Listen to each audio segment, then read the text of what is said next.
Welcome to the Black Sparrow Media Internet Broadcast Network.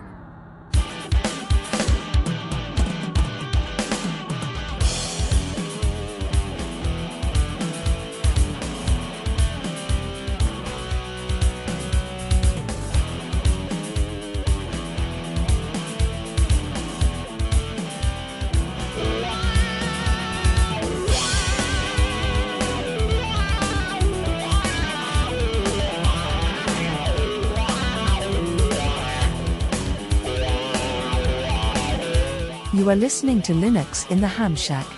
LHS is a podcast about Linux, open source, and amateur radio, for everyone. Now here are your hosts, Cheryl, W5MOO, Russ, K5TUX, and Bill, NE4RD. Well, hello everybody and welcome. You have tuned in to episode number 548 of Linux in the Ham Shack, the most terrific amateur radio podcast on the internet. And tonight we have a Weekender edition for you. It's the 118th edition of the Weekender. So we have been doing these for a little while, and we hope you're enjoying them. And we hope you enjoyed the little breakout of the Weekender episode. So if this is not your cup of tea, you can just go on and listen to the news episode and the deep dives, and that's all right with us. But if you are going to stick around and listen to the Weekender, we appreciate that.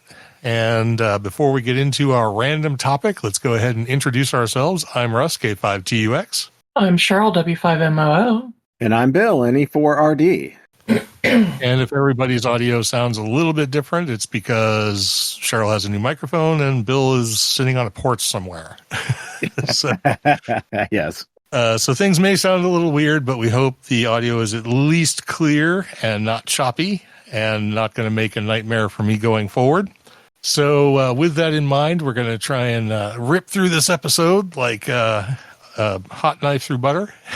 And I'm going to go ahead and choose the topic. Well, I'm not going to choose the topic. The random picker wheel is, and here we go.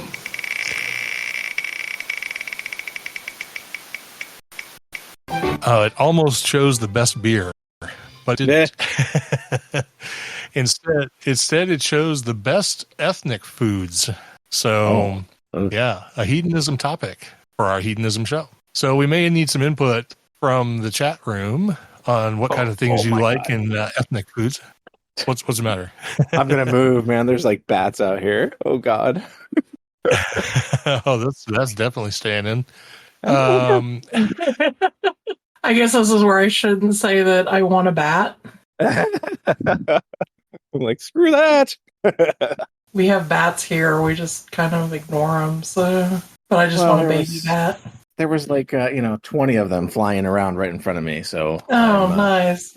I just moved because they're attacking all the little fireflies and stuff like that. So, right. It's dinner time. Yeah. So I'm going to the covered deck area. So hopefully it won't be as bad. All right. So I guess, I would like some input just to find out different things to try, I guess. We've tried a few different ethnic foods. And I think for this, we'll just kind of eliminate Mexican, Japanese, and Chinese because I think everybody has had some of that at some point. And they're pretty ubiquitous. But so anything other than that, like we went to a place that had, was it Dutch? It's Dutch food, right? Yeah.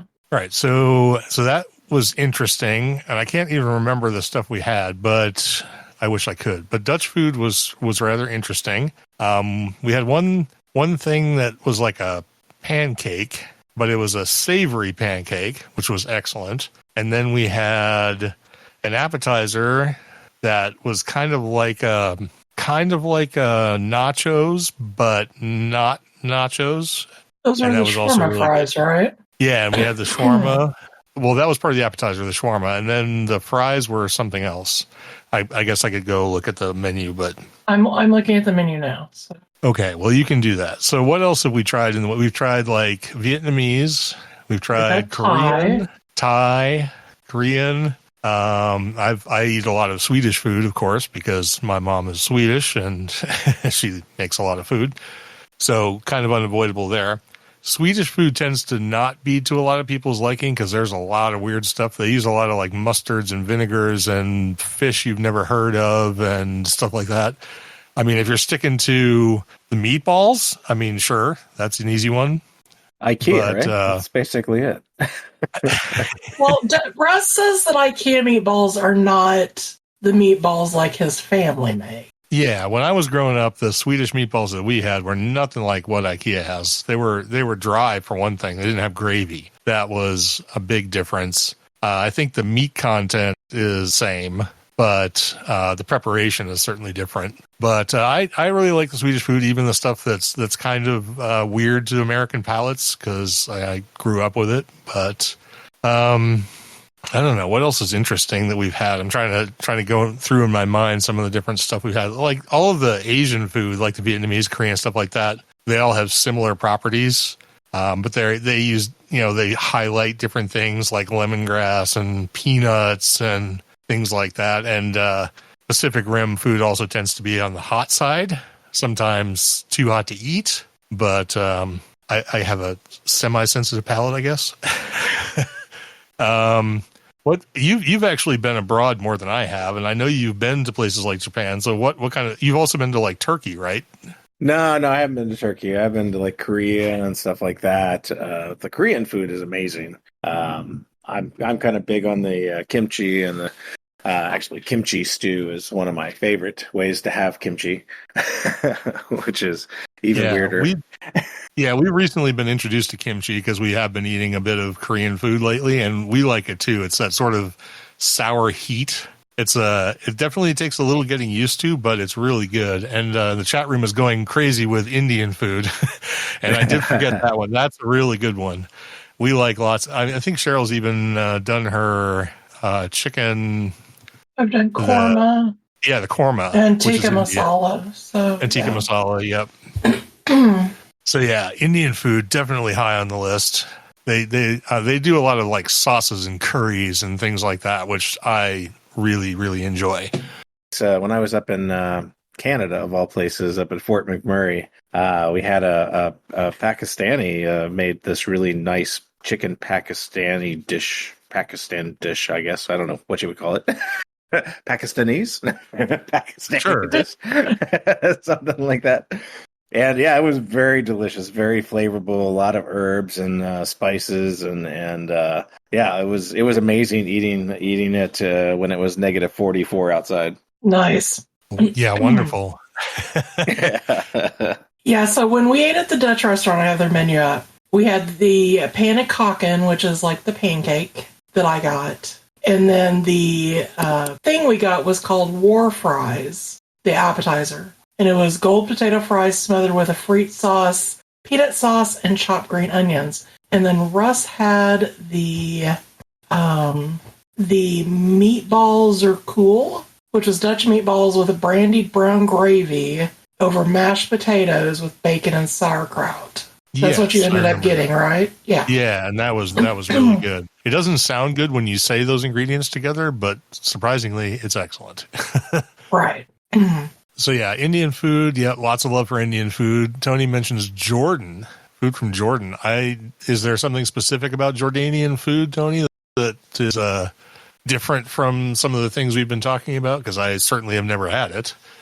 We have a couple of ethnic restaurants that we've not been to that we definitely want to try. There's one that's Egyptian. Then there's a Peruvian, and there's Cuban. Right? Cuban, Peruvian, Egyptian. Can't remember if there's any more. There probably are that I'm just not thinking of. Right. I would love to try some of those. I tried the Jamaican restaurant, but you did not. No. And it was pretty good. When did you try a Jamaican restaurant? When we had the Jamaican restaurant when we lived in Springfield. It was downtown. Oh, okay. Tony says Jordanian food is very rich, and then also mentions Mediterranean and Greek. So there's another one we forgot. Well, and we do eat Greek food occasionally, so... Yeah, there's a couple I just thought of that I do like some things of, but not all things of, which are French and German. We had German restaurants here, but they've all gone away. So it's very hard to find German food here, but I love most German food. French food for me is kind of hit or miss. The stuff that's more kind of street food, like plebeian food, is really good. But when you start getting into the Michelin star crap that they try and pull. I'm not real big on all that. Greek, definitely love Greek, but again, more of the street food kind of stuff. Although we have eaten at a decent Greek restaurant, and some of their options are quite good. But the way the Greek cuisine uses lamb, I think, is my favorite part. So there's a lot of that. Oh, and of course, Italian. How could we forget Italian? But again, I think that goes into the Chinese and Japanese and Mexican. I mean, everybody's tried some Italian. What else is there? I mean, there's obviously lots and lots and lots of stuff, but stuff that people have actually tried that they can recommend. Yeah, Cajun for sure. That comes from Acadian French, though. So I mean, it's an offshoot. It's just like take Acadian French food and make it hot. That's Cajun. It's good though, especially Hutch's. Hutch's is excellent. But you get somebody who makes authentic Cajun food. I mean, it's hard to beat for sure. Well, he's a Louisiana boy, so yeah. Yeah, that's what he says. I don't know. What else is there? Anybody else have anything? Caribbean food once in London. That's interesting. Interestingly, speaking of Chinese food, when I was living in Maine, for some reason there was a large population of Chinese people in New Brunswick. So it was really easy to get really good Chinese food in Canada. There's like Ethiopian. Yep, Ethiopian. I want to definitely try more African food because from what I've seen of it, especially the African fusion stuff that exists, it looks really delicious. But I have not had the opportunity to try any of it. I think all South American and Central American food, kind of falls in the same. I mean, they all have their differences and stuff. We've tried, Peruvian food and things like that. They all have a core of the ingredients they kind of work from, but then they all do things a little differently. So lots of good options here. Anybody else have anything they want to throw into the mix here that we haven't talked about? I think we covered food. Australian food. That's shrimp and steak, right? I mean, yeah, shrimp and steak. Yeah, and tomato paste, right? Where's Darren at? We can pick on Darren. Yeah, where are our Australian Darren friends who can tell us what all the best Australian food is? Vegemite, Vegemite, yeah. Well, yeah. Yeah, we have a box of Vegemite, or had a box of Vegemite, so from Darren. Yeah. So. Joel says Mongolian, but all I know of Mongolian food is the Mongolian barbecue, which is kind of like, sort of like cook Chinese or cook basically Asian food over a large hot stone. I don't know if that's really what Mongolian food is, but if it is, then yes, I love Mongolian food. But I feel like if you're at home, you're probably making something different if you're at home in Mongolia. Well, that's kind of like, don't go to IKEA to get Swedish food. The only place I get I understand. I mean, if you go to Mongolia, you're going to get Mongolian food, but is it American Mongolian food or is it completely different? Yeah, I imagine it would be completely different. It's like that with everything. Yeah. I mean, you go to Mexico, you're not getting Taco Bell. So no, obviously not.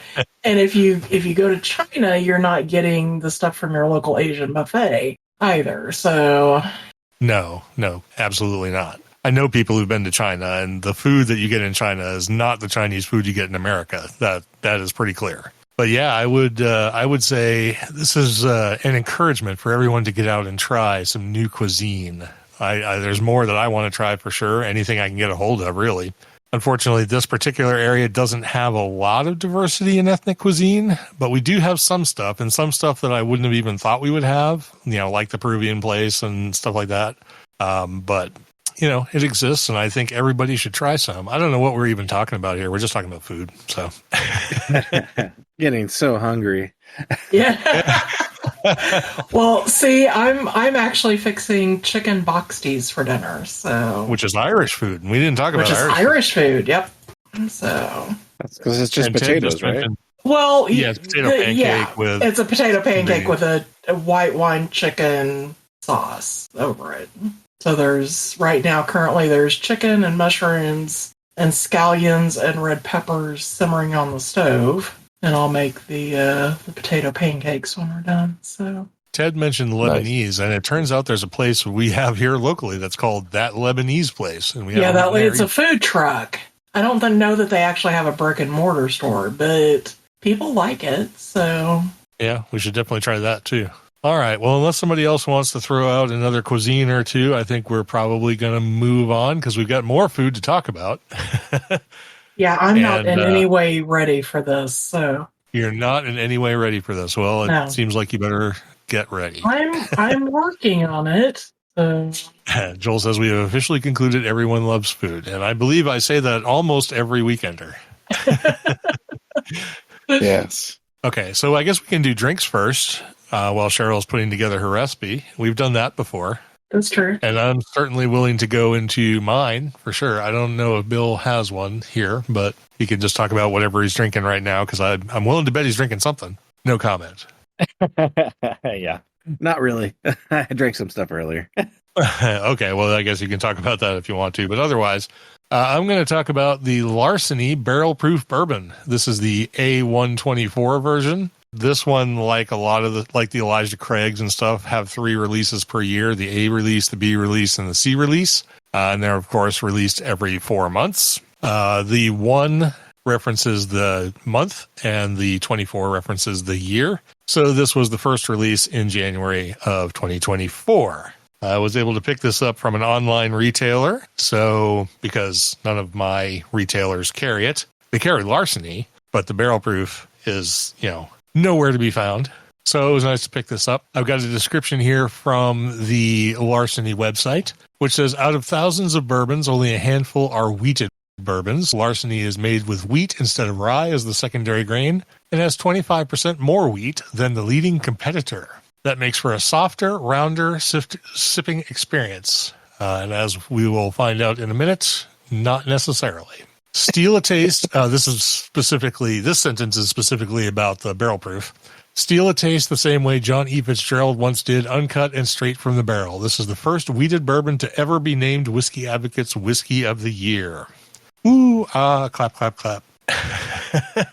It has won several awards. So some of these details are straight from Larceny.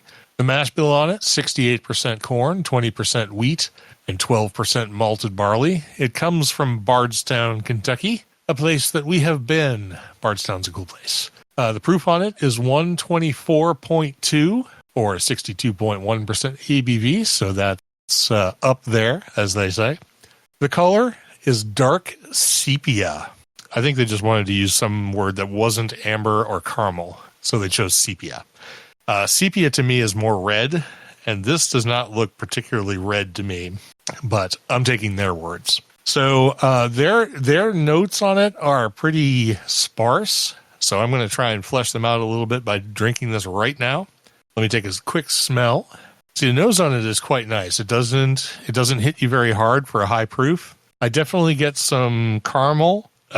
Some toasted bread is one they said, and I definitely get that. There's a maple note for sure. There's also some baking spice or allspice in there and some cinnamon, and that's kind of all I get right now. And I don't want to spend a lot of time going through this, but let me take a sip. I had some of this last night, and I found the alcohol to be very pronounced, quite assertive. So let's see if it's the same tonight. Oh, yeah. Yeah. It's still very hot. This is definitely one of the hottest high-proof bourbons I've ever had. And it's like warming my, entire body from drinking it. It's really, really hot. I have not high-proof, so I don't know if that happens to all of them, but it definitely happens to this one. It's not particularly off-putting, but you do want to know, if you're going to try this, that it will hit you. It's not, as some people call it, smooth. But it does have some good taste. There's definitely some caramel in there. There's a little bit of citrus, some molasses, figs. They say hazelnut. I don't know if I would say hazelnut specifically, but there's definitely a nuttiness to it. And maybe a trailing bit of tobacco and butterscotch. So there's a bit in there once you get past that alcohol hit. And then on the finish, it's just, I'm not sure the finish has any flavor. It's just like hot buttered toffee and oak. me try that one more time just to make sure I'm not missing something. And of course, I get to drink some more. Yeah. Hot oak and buttered toffee. And it lasts a long time, and you feel it for a while. This is definitely one of the hottest bourbons I've ever had. And I don't know whether I should be disappointed by that, but I think I kind of am. So as much as I like the regular Larceny, I don't think I like the barrel proof as much. This would probably be well served by putting a little water in it and cutting the proof down just a hair, which I might try, but I can't do that right now. But as it sits straight from the glass, and having had it twice and being not as impressed by it as the original, which I think the lower proof serves the dram better, I'm going to have to give this an 84. So kind of on the lower side. I wish it wasn't as hot. If they had somehow blended the heat out of it, it would probably be 10 points higher because the flavors are excellent, but you can't get past that alcohol note. And just so you know, this cost me, I think it was $75 for the bottle. And I think if you can find it on the shelf, it's about that. So I don't think I'll be buying it again, quite frankly, because I'd much rather have Old Forester 1920 for $10 less. So there you go. Larceny barrel proof. Did I go long enough? Sure. Well, are you good? Are you ready to go? No, I'm good. I just finished that. So okay, because I don't think Bill has anything to add or contribute. So No, not really. No. I have a cold, so like that. This is what happens every time I go on vacation.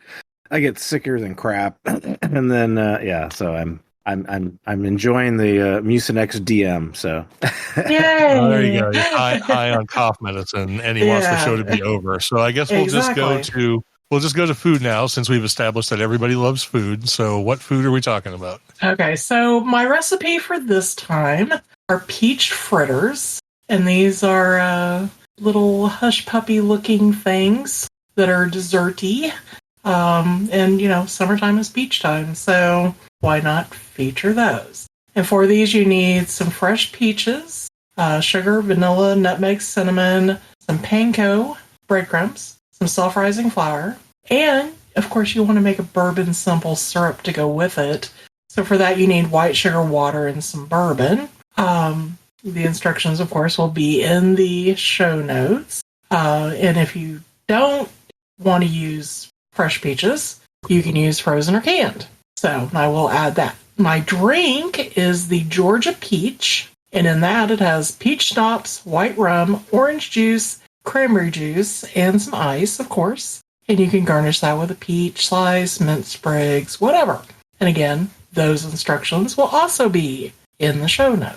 All right. Well, that got through that really quick. I guess you're still on now, though, because we've got the new subscribers, supporters, and live participants. We'll get down through that list, and then we'll go let Bill find some more Mucinex and a bed or something. So Or a bat or something, yes. So. yeah, bat. Tasty. So our subscribers and Patreons this week, we didn't have any new ones. Jeremy Robinette on Facebook, no one on Twitter, Andrew ONGSDB 6S, DB on Instagram, no one on Mastodon, John and N6UER on the mailing list. In Discord, we have Jimmy, KK7UIL, HB9HIL, and Alex, N1TRX. YouTube is John M. And in the live chat, we have Tony, K4XSS, Steve, KJ5T, Jill, K1TTZ, Mike, K6GTE, Ted, WA0EIR, Jared, W7AQB, Joel, KC0YEW, and K3CAN. all right. Well, that actually gets us down to the bottom of the show, and I think we're going to squeak out of here before Discord just goes completely to crap. So sorry to kind of rush this one through, but hopefully we'll be able to either fix our Discord audio recording problems or find a new way to do this before the next episode. But anyway, thanks everybody for joining us. We really appreciate it. Hope you have a great week. And the next one will, of course, be the deep dive. So join us for that. And hopefully we'll see you all then. In the meantime, have a great one. And we're going to go ahead and wrap this up for episode number 548 of Linux in the Ham Shack. I'm Russ, K5TUX. I'm Cheryl, W5MOO. And I'm Bill, NE4RD 73.